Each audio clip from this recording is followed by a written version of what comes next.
So welcome back. Now in these next two segments, we're basically just going to open up an Upanishad and see what we can find. So it might be kind of interesting. What we're going to get are some really fascinating answers to some big-time philosophical questions, and I'm excited to find out what you think about them. Now, we'll be looking at a couple of sections of a grand old text which has a grand name called the Brihad-Aranyaka-Upanishad. This long and complicated name basically means the Great Aranyaka and Upanishad. And it kind of explains what it is. It's like a combo deal, basically, where you get the Aranyaka and the Upanishad for the white version of the Yajurveda. Here's a diagram that, again, shows us how it combines the third and fourth layers of that Yajurveda bookshelf. It comes as a supplement to the Shatapatha Brahmana, which you actually saw last time when we were talking about the horse sacrifice. And it's widely considered to be the oldest of the available Upanishads, likely dating from sometime around 600 to 400 BCE. So basically it's from right at that end of the late Vedic period, the onset of the post-Vedic age. The text is filled with a lot of different anecdotes and ideas. It's very long, but we're going to take a look at just two episodes from it that involve a particularly famous wise sage named Yajnavalkya. Right? It's a tough name, I know, but do the best you can to remember him. First in the segment, we're going to read about a philosophical debate that Yajnavalkya got into at a royal assembly. And then in the next segment, we'll look at a fascinating conversation that he had with one of his wives. In both of the sections, what we'll see is that Yajnavalkya tackles what we consider to be the big three questions of the Upanishads, and maybe the big three questions of all philosophical thought more generally.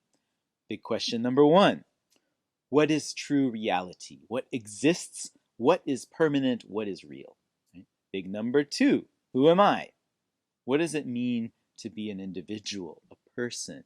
What constitutes the self, the soul, or human existence at all?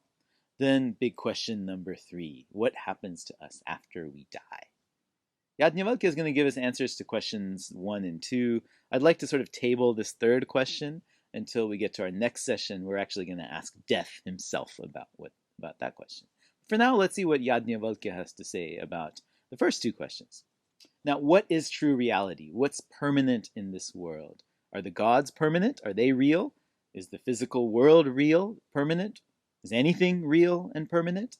These are the basic sets of questions that Yajnavalkya raises, or he's asked these questions during a kind of heated series of debates that take place with a bunch of different notable thinkers that he competes with at the royal court of the famous King Janaka of Videha.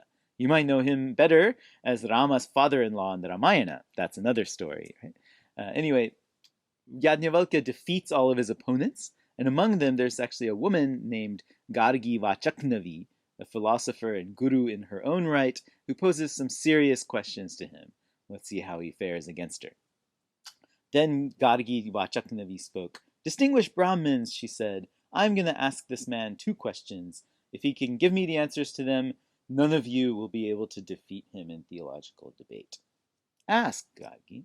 "I rise to challenge you, Yajnavalkya, with two questions, much as a fierce warrior of Kashi or Videha, stringing his unstrung bow and taking two deadly arrows in his hand, would rise to challenge an enemy. Give me the answers to them." "Ask, Gargi." She said, "The things above the sky, the things below the earth, and the things between the earth and the sky, as well as those things that people refer to as past, present, and future, on what, Yajnavalkya, are those woven back and forth?" Now Yajnavalkya replies, "The things above the sky, the things below the earth, and the things between the earth and the sky, as well as those things that people refer to as past, present, and future, on space, Gargi, are all those things woven back and forth." She said, "All honor to you, Yajnavalkya, you really cleared that up for me. Now get ready for the second. Ask, Gargi." Now she's going to throw him a curveball. She set him up with that first question. "On what, then, is space woven back and forth?" What, in other words, is the foundational reality of the universe? He gives the big Upanishadic answer that this force is called Brahman. That Gargi is the imperishable, and Brahmins refer to it like this. It is neither coarse nor fine, it's neither short nor long, it has neither blood nor fat, it's without shadow or darkness, it's without air or space, it's without contact. It has no taste or smell, it's without sight or hearing. It's without speech or mind, it's without energy, breath, or mouth. It's beyond measure. It has nothing within it or outside of it. It does not eat anything, and no one eats it. This is the imperishable Gargi, at whose command the sun and moon stand apart.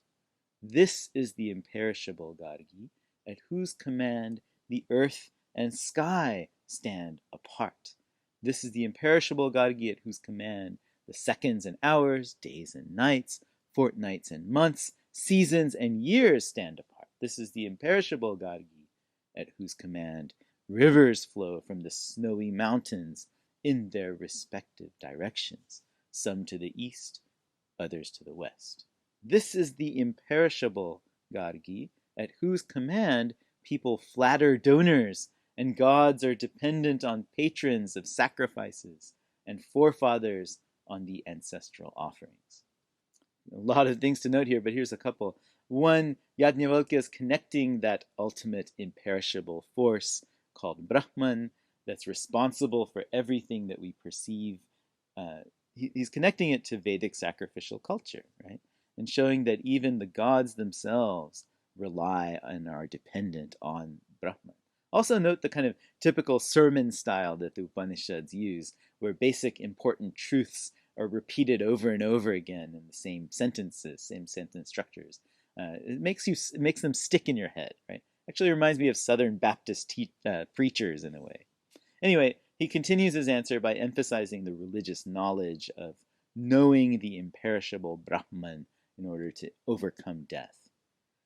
Without knowing this imperishable Gargi, even if a man were to make offerings, to offer sacrifices, and to perform austerities in this world for many thousands of years, all that would come to naught. Pitiful is the man, Gargi, who departs from this world without knowing this imperishable. But a man who departs from this world after he has come to know the imperishable, he, Gargi, is a Brahman. He now Yajnavalkya sums up his argument. This is the imperishable Gargi, which sees but can't be seen, which hears but can't be heard, which thinks but can't be thought of, which perceives but can't be perceived. Besides this imperishable, there is no one that sees, no one that hears, no one that thinks, no one that perceives. On this very imperishable Gargi, space is woven back and forth. So at this, Gargi admits that he's won, he's defeated her, she praises Yajnavalkya. The next challenger now up is a guy named Shakalya. In their debate, Yajnavalkya explains the theological meaning of that one imperishable Brahman. Let's turn to that. It's actually a very famous speech in the Upanishads, and it reflects one of the central theistic doctrines of Hinduism, the one and the many. Then Vidagdha Shakalya began to question him. Tell me, Yajnavalkya, how many gods are there? Pretty good question, right? Let's see how he answers. Saying, as many as are mentioned in the ritual invocation within the laud to the all gods, he answered in accordance to this very ritual invocation, 300 and 300 and 3 and 3,000. In other words, 3,306. Shakalya keeps going. Yes, of course, he said. But really, Yajnavalkya, how many gods are there? 33. By this, Yajnavalkya is referring to another standard Vedic number that's made up of the 8 Vasus, the 12 Adityas, 11 Rudras, Indra, and Prajapati. Yes, of course, he said. But really, Yajnavalkya, how many gods are there? 6. By this, he refers to the elements, the fire, earth, wind, air, sun, sky. Yes, of course. But really, Yajnavalkya, how many gods are there? 3. By this number, he means the 3 worlds: earth, sky, and heaven. Yes, of course, Yajnavalkya, he said. But really, Yajnavalkya, how many gods are there? 2. This is food and breath. Yes, of course, he said. But really, Yajnavalkya, how many gods are there? 1.5. What? What in the world does he mean by that, right? Yajnavalkya, by 1.5, he means the purifying wind that blows. So it's 1.5 because it makes the world expand, apparently. Yes, of course. But really, Yajnavalkya, how many gods are there? 1. So after asking him to explain all the different numbers, Shakalya then he asks Yajnavalkya, who is that one god? Breath, he says. He's called Brahman and Tyad. The debate's going to carry on for a while, ending with a kind of counter-challenge now that Yajnavalkya poses to Shakalya about the hidden connections between the inner self and that Brahman, Mr. Tyad, that he just identified. He sends a curse out to Shakalya. He says, look, if you will not tell me this connection, your head will shatter. Poor Shakalya, he can't come up with an answer, and so that's exactly what happens. Shakalya's head shatters into 1,000 pieces, giving a rather unexpected, gruesome ending to this philosophical debate.